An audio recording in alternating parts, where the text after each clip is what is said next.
Well, I can't believe you actually queued it up. You queued up week 8, your final coaching video. You think I've got a lot to tell you? I've just got a little bit to tell you this week. And that's because you're already flying as an instructor. I know that's true. Keep with your class format, and here's the new information for this week. When you come first to the first page, you'll see that there's a chart there. It's similar to what we did last week in that you're going to review the chord families and have your students fill in the ideas and fill in what the different 1, 4, and 5, 7 chords are. They should get that pretty easily on that first page, that quiz on the last day of class. The 2 chords we're going to give them this week are actually 2, well, I would say rarely or moderately used chords, and that's the D minor chord. And you want to show them that that is a pivot chord from D, pivot fingers 1 and 2, around finger 3, from a D to a D minor. Okay, important pivot for them to learn there. And the B7 chord, which is the only one of the 1, 4, 5, 7s they don't know at this point, with the exception of F. We save F, horrible F, for the intermediate class. Isn't that nice? But the B7 chord, I like to explain it to them like this. It's kind of like A in that you have fingers 2, 3, and 4 in the 2nd fret, but they're spread out. They have a string between them, and then finger 1 is dropped down. That's actually a very good way to explain it because in the key of E, they're going to have to change from the 4 chord of A to the 5, 7 chord of B7, so that's actually a great skill for them to be able to pivot around finger 3 from an A to a B7, A to a B7, pivoting around finger 3. Again, that's a place you can just use the finger changes without strumming and begin to get that particular change down pat. And this week, just like last week, our chord drill is simply queued up for them to listen to. There's nothing for them to watch because it's ear training, and we're trying to get them to the habit of playing with what they hear so that they can have the idea of listening to a song and then playing back a similar strum to that song. Now, your students may have asked you many times, what pattern should I use for this song?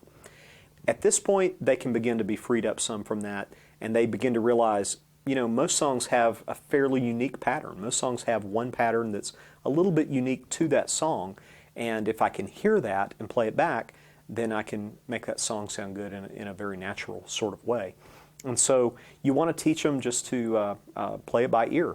So we do that again by using tracks 34 through 39 this week.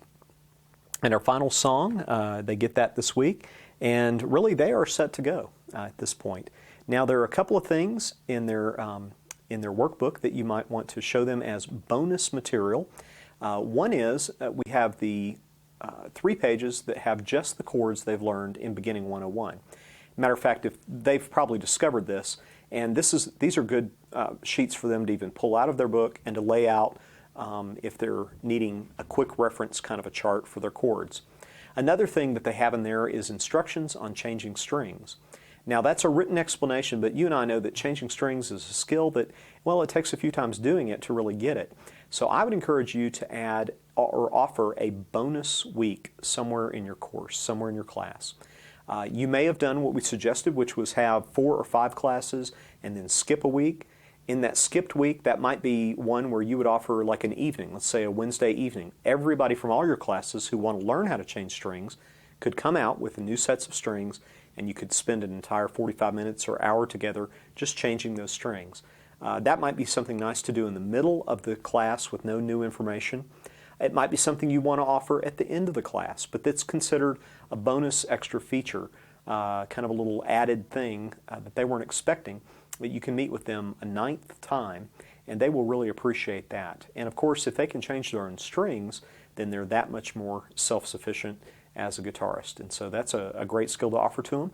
If you don't want to offer that, certainly you don't need to, and you can just give them the instructions there as we have them in the back of the book. Well, that is Beginning Guitar 101. And you've been through it all now, and you're pretty much qualified. Next time you go through, you may want to refer to these videos just to freshen yourself up. But I'm confident that now that you have the general structure of the course and all the information, that you're going to be adding things more and more to this course.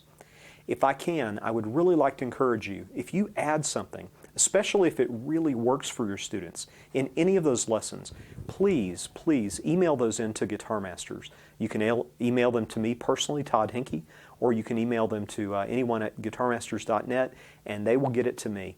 What I'd like to do is collect the best ways that we can possibly teach students, because each year we'll be reissuing small upgrades and revisions of our curriculum. And some of your ideas may make it into next year's upgrade. So please send those in so that we can collect the wisdom of the larger body of Christ and then pass it on to others throughout the body of Christ. Thanks so much. I am so grateful that you are an instructor and that you are part of the team. Remember, we will always help you any way we can. At Guitar Masters, contact us by email, contact us, look at what we have on the website, and you're welcome to contact us by telephone as well, and we will help you to the extent we can. Thanks so much. I love you guys, and I look forward to seeing you in person one day if I haven't done so already.